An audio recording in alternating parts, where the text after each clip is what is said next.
Pomni. This is a character that if you spent any time on the internet, you've most likely heard of. She's one of the most famous characters in television right now and is the main protagonist of the biggest indie show in the world. So you would think with a title like that, Pomni would be someone who is universally beloved by a lot of people, right? Well, no, not necessarily. In fact, if you take a quick look at the TADC fandom, you'll notice either one of two things. The first being that not that many people talk about her compared to the other characters, and or if they do, it's making fun of how easy she has it compared to everyone else in the circus. Heck, I remember when episode 8 was released and people were making memes about how everyone has this deep, traumatic, horrific torture sequence, and then you compare that with Pomni and her biggest struggle is losing her AI boyfriend. And yes, while memes like this are funny, I've noticed it's created this internet discourse around Pomni as a character and whether or not she's a good protagonist. And in some circles, one massive point of contention people point out when analyzing her is Pomni's lack of trauma. When you compare Pomni with the rest of the cast, you'll notice the vast majority of the characters like Ragatha, Caine, and Jax all have intense levels of trauma, mainly in the form of family abuse, loss, abandonment, or rejection. But then you look at Pomni and it doesn't really seem like she has much going for her. She doesn't have a traumatic backstory, it appears as if she lived a normal life prior to the circus, and she seems like the most well-adjusted character in the entire cast. So that begs the question, is the reason why Pomni is often seen as boring is because she lacks trauma? I mean, trauma is what made everyone else interesting, isn't it? So why didn't Pomni have anything? Could it be possible that Pomni could have been better if she didn't have trauma? What exactly caused Pomni to flop as a protagonist in the eyes of some fans? That's what I hope to address in this video. I believe that Pomni's problem isn't that she lacks a horrific background, but rather her core issue runs far deeper than what's on the surface. Let's start with the elephant in the room and really answer the question, is Pomni boring because she doesn't have any trauma? My answer to that is a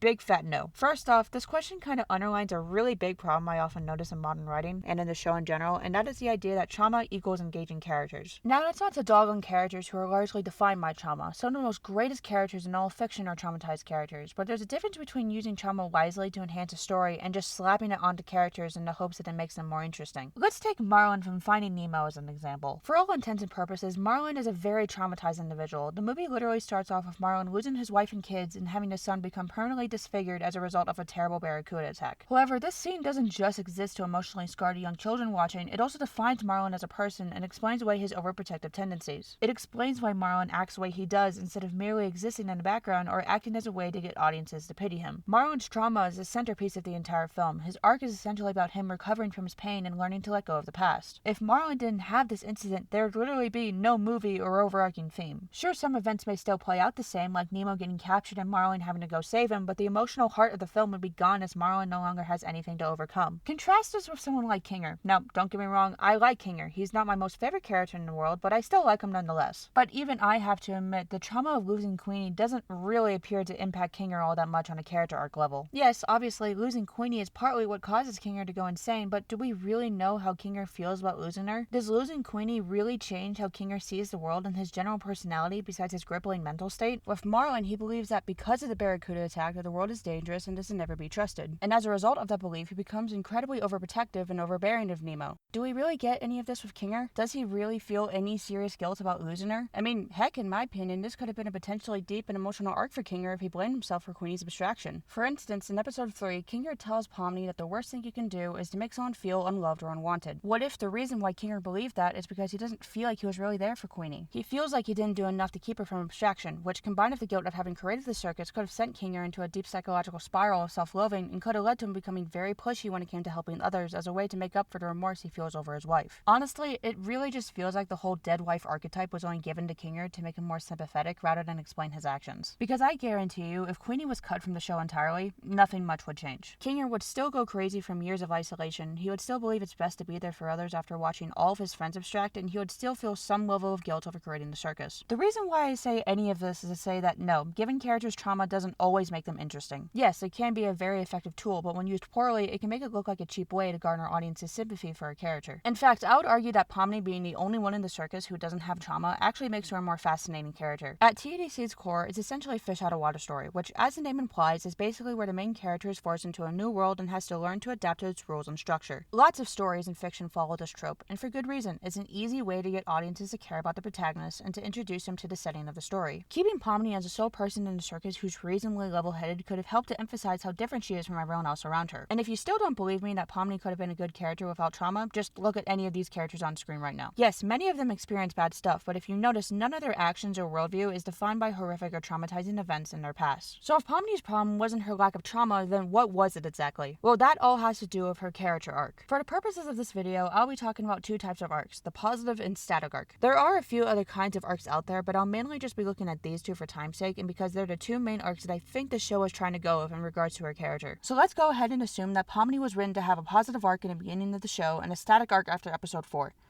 Mostly because I have no clue what else Pomni's arc was intended to be. In which case, I think we need to define our terms a little bit. Positive arcs are a relatively pretty simple concept. Essentially, all it is a character who starts off believing something false about the world, themselves, or both, and over the course of the story, learn to overcome that false belief and become a better person because of it. Now, if that sounds familiar, it should. In pretty much every story you engage with, there will almost always be at least one character in it who has a positive arc. Just to list a few examples, you have Ted from I Have No Mouth and I Must Scream, P.T. Barnum from The Greatest Showman, Judy from Zootopia, Woody from Toy Story, Hiccup from How to Train Your Dragon, Marlin from Finding Nemo, and so many more. Heck, the vast majority of the cast in TDC has a positive arc, like Caine, Ragatha, Gangle, and Zubul. I wouldn't be surprised if giving Pomni a positive arc was the intended goal for her character. Static arcs, on the other hand, are a little less common. Despite what the name may imply, a static character is not the same thing as a character who sits around doing nothing. Instead, static arcs, or sometimes called flat arcs depending on who you're talking to, are where characters, rather than believing a false worldview they have to overcome, wholeheartedly and strictly follow a certain principle or guideline of life, and over the course of the story are challenged on that core belief. They don't typically change, but if they do, it's mainly to strengthen their core principle they already believe. One excellent example of this is Wally. Wally is someone who doesn't change much throughout the story. Instead, he's simply a curious and naive robot who wants to find love and will do anything to do so. Wally's main principle of life is the idea that love is possible for him and something deeply desirable. And throughout the film, Wally is challenged on this belief primarily through Eve not reciprocating his feelings or wanting his help, and his loyalty to her costing him his own safety in life. But as the film closes out, Wally manages to overcome all these physical and emotional challenges raised against his core principle of life and ends up holding on to this belief much stronger than he did in the beginning. Two main things that really make static arcs interesting are how said character responds to trials impacting their core belief and how they influence everyone else around them. For instance, because Wally is persistently trying to get Eve to fall for him, he ends up helping her in her own arc as he slowly allows her to let down her walls and to learn to be more open with people. And I think this is what Pomni's character was trying to be in TDC. It starts off with a positive arc where she falsely believes two main things. A, that her life has no purpose as shown in episode 3, and B, that nobody would care about her if she abstracted as shown in episode 2. But when Pomni eventually rejects these two lies by the time episode 4 rolls around, she transitions into a static arc starting in episode 5 to the end of the series. And I have to say, this is a pretty neat idea for a protagonist. It's creative and fairly different from how many other main characters are typically structured nowadays. However, that doesn't necessarily mean it was executed very well. First off, remember what I said earlier about Pomni's false worldview and how she believes her life has no meaning and that nobody in the circus actually cares about her? Well, one of my biggest problems with this is that it kind of flattens Pomni as a person, especially Pomni's lie that the other circus members don't care about her. Now, it's not like I hate this idea, but I do find it a little strange why Pomni would be so concerned about whether or not the rest of the cast likes her or not. Yes, obviously, it sucks feeling like an outsider and like you're being excluded from a group, but in this scenario,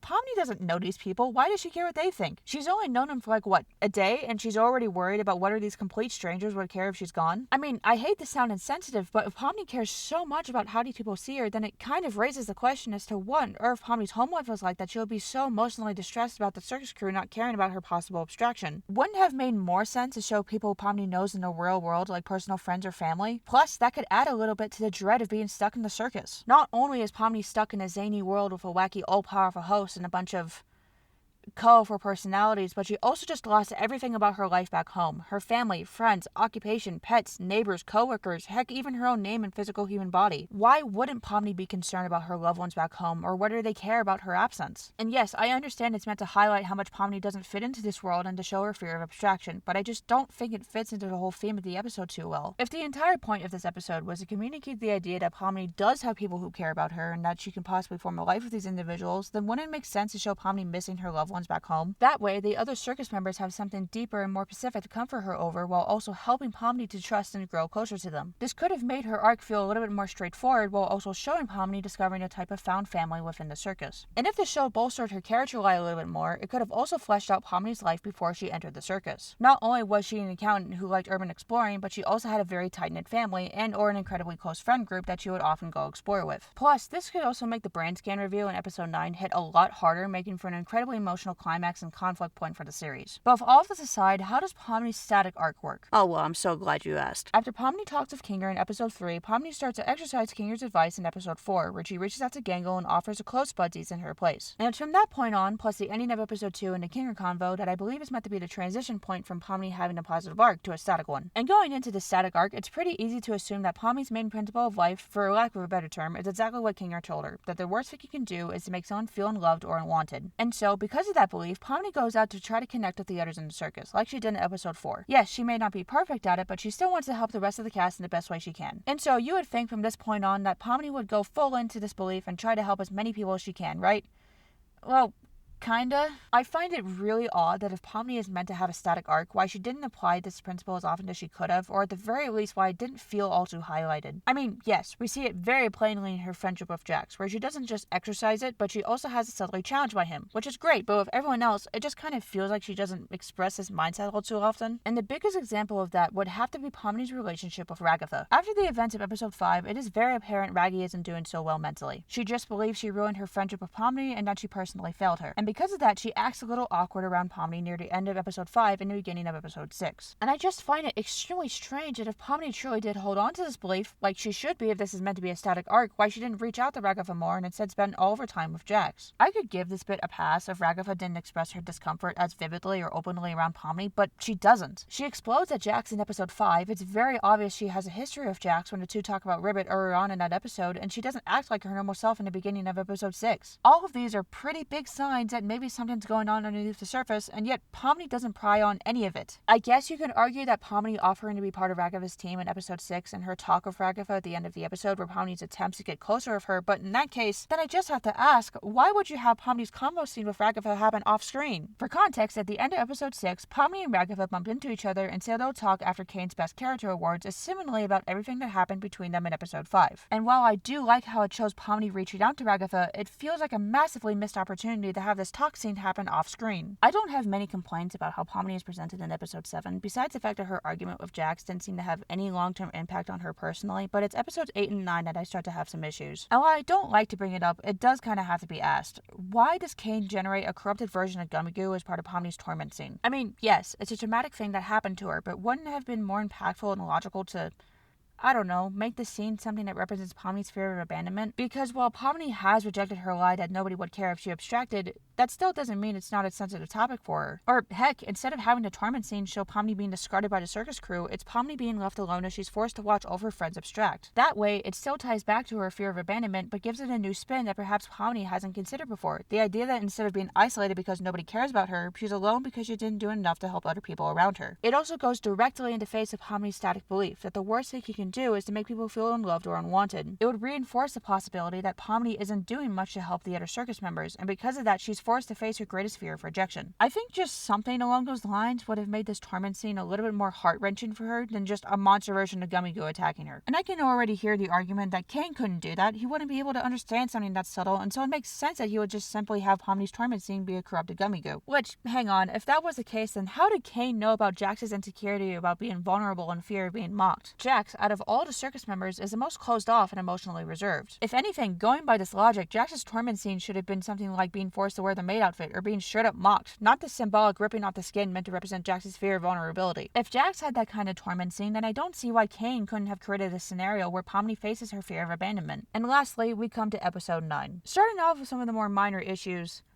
someone please tell me why Pomni's reaction to learning she's nothing more than a brain scan has the same emotional impact as someone realizing they have to spend the entire day working on their federal tax return. Now, granted, everyone kind of has the same problem, but it seems very strange that Pomni in particular doesn't have that much of a reaction to this. Considering the fact that Pomni in this stage of the story is experiencing a static arc, this should be a massive challenge against her worldview. Every time she's reached out to others, every time she was personally comforted by the circus crew, all of her feelings about wanting to get back home are called into question as to whether or not they even mattered. And yes, while the episode does loosely touch on this with her I really wanted to help line, it's almost immediately solved just by having a convo of Kinger. Not only is this just extremely repetitive as it rips off her previous scene with Kinger in episode 3, but it ruins Pomni's worst moment in the entire show. At this point, Pomni is at her lowest. Everything as she knew it is ripped out from under her as she comes to the fact with the harsh reality that everything she's experienced is effectively fake. And you're telling me that the main thing Pomni does to get over this is to have some nice pep talk with Kinger? Is that seriously all it took to recover from this earth-shattering reality? Another thing that I wish the show explored more was Pomni's relationship with Caine. One thing I absolutely love about this guy, well,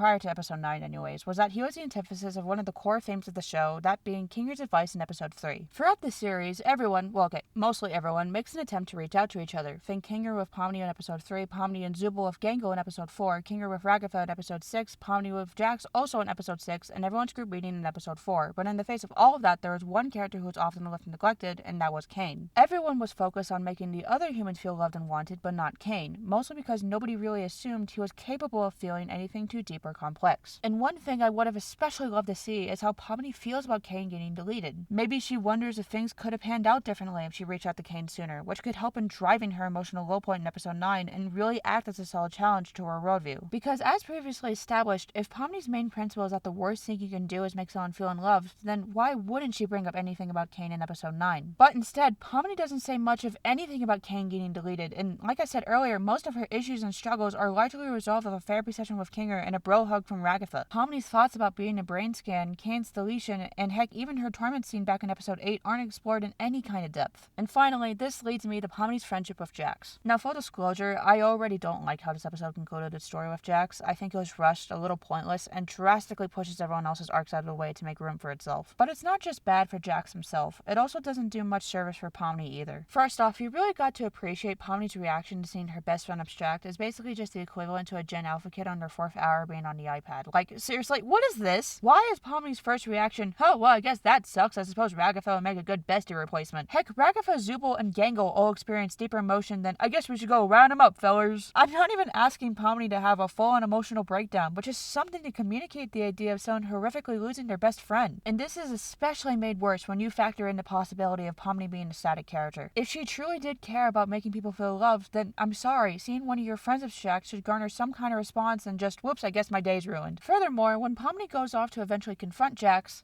what exactly is her goal here? It's told that she's trying to contain him, which, okay, sure that works, but if that was the idea, then why would you just go right up to Jax and give him a big old hug? Pomni has no reason to believe this would get her inside of his head, and if the mission was to contain him, this feels like a pretty horrible plan. I mean, this would be like me going up to a horrific SCP monster and hugging it, expecting that's going to do anything positive for me or the monster. And if she did decide to embrace him as an act of grief or love, then maybe you can do that after you get him contained.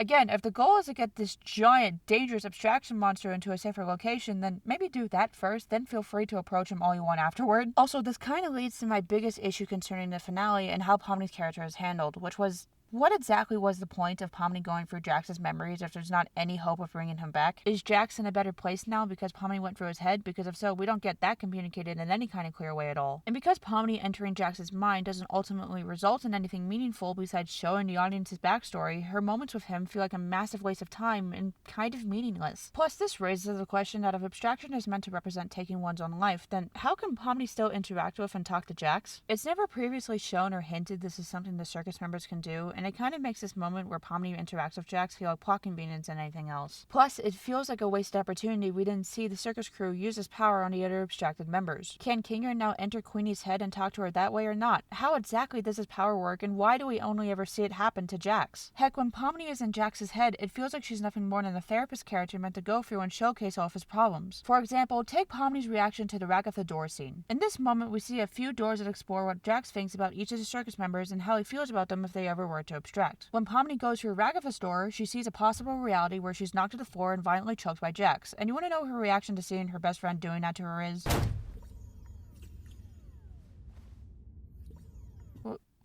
What is this? I mean, I think even Stoic from How to Train Your Dragon would have a bigger reaction than just innocently jaunting away like nothing happened. And this is something I really don't like about Pomni in the finale. It feels like her character was suddenly butchered and toned down to make her more of an emotional catalyst who only exists to show the audience what Jax is feeling. Not only does this feel extremely out of character and, quite frankly, boring, but it goes against her central character arc. Like I said earlier, if Pomni is meant to have a static arc, then this is not how you do it. Static characters hold on to their main belief like it's a life preserver. It defines who they are and how they interact with people. And what makes these types of characters interesting is how their worldview contrasts with everything else around them. Given everything we know about Pomni, her main principle is to make people feel loved and wanted. I say that because I genuinely have no clue what else it could be. And here in episode 9, she's outright facing pushback on that belief from Jax, both from his abstraction and directly from his own mouth. Something I would have really loved to see with Pomni is, well, okay, first off, some basic human emotion in episode 9, but also see her actually struggling to hang on to her main philosophy of life. Maybe she stumbles in maintaining it. Perhaps she briefly considers dumping this disbelief after a scuffle of Jax or as a result of seeing him distracted, all for Pomni to eventually enter static arc holding on to her core life principle even deeper than she did when she began her arc. And one last point I want to end off at is addressing a very common argument I see floating around regarding her character. And this argument basically boils down to, oh, but Pomni's an audience surrogate. It makes sense why she wouldn't be as developed as everyone else because she's merely meant to be a flat character the audience can project themselves on. All of this talk about Pomni having a positive or static arc doesn't mean anything because she was never meant to have one to begin with. And to that I say, yes, Pomni is an audience surrogate. However, that doesn't excuse her from not having an arc. In the majority of fish out of water stories, the fish, who's typically the protagonist, will almost always be the audience surrogate. And the simple reason for that is due to the nature of fish out of water stories. The whole gist of what makes them fun is that we as the audience, through the lens of the audience surrogate, experience the world alongside the character. However, you also have to keep in mind that audience surrogates at their core are still characters.